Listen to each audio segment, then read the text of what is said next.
Nail polish. عورتیں اپنے ناخن کسی نہ کسی چیز سے رنگتی رہی ہیں۔ ہمارے زمانے میں اس کے لیے مختلف اقسام کی نیل پالش ایجاد ہو گئی ہیں۔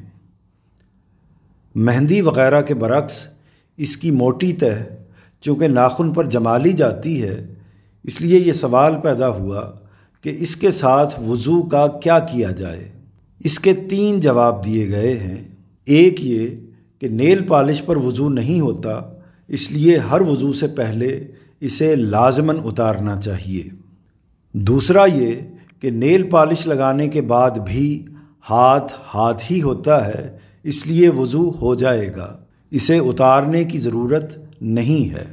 تیسرا یہ کہ اسے جرابوں کے مسح پر قیاس کرنا چاہیے۔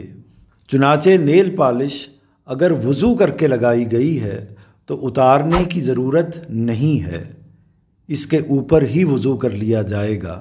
لیکن وضو کے بغیر لگائی گئی ہے تو اسے اتار کر وضو کرنا چاہیے۔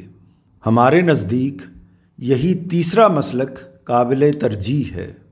یہ احتیاط کا مسلک ہے، اس میں کوئی مشقت بھی نہیں ہے اور تزکیہ و تطہیر کے مقصد سے بھی یہ زیادہ قریب ہے۔ اس لیے بہتر یہی ہے کہ عورتیں اپنے پروردگار کے حضور میں حاضری کے لیے اس کا اہتمام کر لیں۔